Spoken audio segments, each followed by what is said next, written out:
السلام عليكم اخواني اخواتي، كي دايرين؟ لاباس عليكم؟ كنتمنى ان شاء الله يلقاكم هذا الفيديو في احسن الاحوال وتكونوا ان شاء الله بصحه جيده. اليوم ان شاء الله نشارك معكم هذا الشوربه او الحساء ديال القرعه الحمراء اللي كيجي لذيذ بزاف، وكنتمنى ينال الاعجاب ديالكم. ما تنساونيش اخواني اخواتي من التعليقات واللايك ديالكم، كنتمنى لكم فرجه ممتعه. ودابا ان شاء الله ندوزو مع الطريقه. انا عندي 3 المعالق ديال الرز، غادي نغسلهم مزيان وغادي نصفيهم من الماء. عندي هنايا بصله وحده غادي نشلضها مزيان بهذا الشكل هذا كما كتشوفوا. وعندي قرعه، عندي هنا نص كيلو ديال القرعه اللي درت. هنا في طنجره غادي ندير معلقه كبيره ديال الزبده، المهم غادي نخليها تذوب واحد شويه. غنزيد واحد شويه الملحه يعني على حسب الذوق. غنزيد هنا البصله،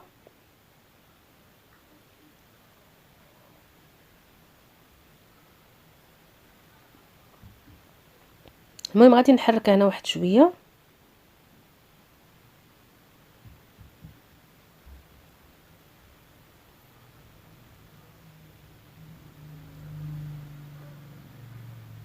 من بعد غادي نزيد القرعه اللي قطعتها،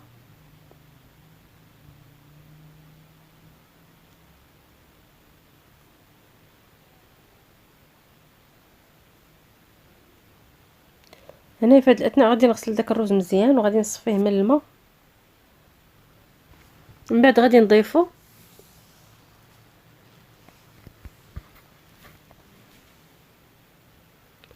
هنا. غادي نحرك كلشي، غادي نحركه باش هكا ما يلصقش.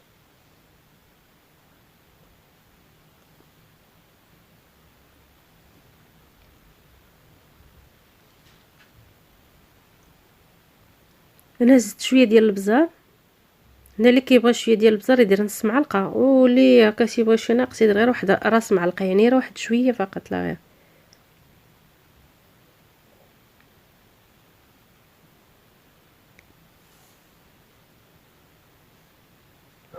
هنا غادي نزيد شويه ديال الكاري اولا الكوري، غنزيد شويه ديال القزبر يابس،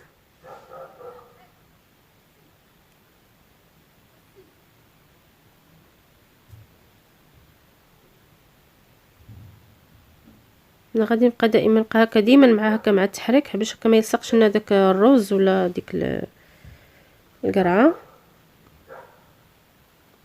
انا غادي نزيد الماء، غادي ندير هنا الماء اللي غادي يكفيني انا باش طيب لي هذيك القرعه وداك الرز حتى هو، يعني هكا فاش غيطيبوا.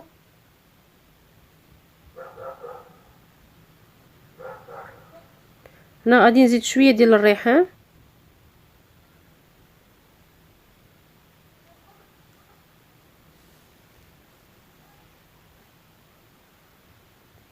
صافي. هنا غادي نخليها هنا غادي طيب مزيان. غادي نشوف شويه القزبر المعدنوس في الاخر.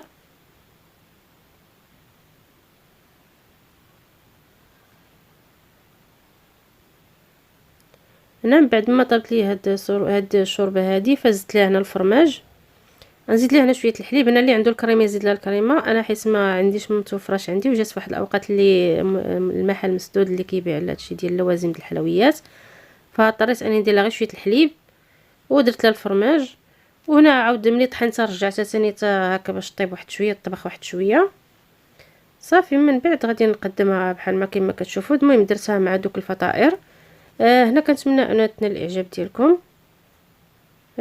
هنا كما كتشوفوا على هذا الشكل هذا. المهم كنتمنى تنال الاعجاب ديالكم. ما تنساوش اخواني اخواتي من التعليقات واللايك ديالكم. هنا كنبغي نشكر جميع الاخوان والاخوات اللي من المغرب وخارج المغرب، وكالعاده دائما كنتمنى التوفيق ان شاء الله للجميع، وكنقول لكم السلام عليكم في فيديو اخر ان شاء الله.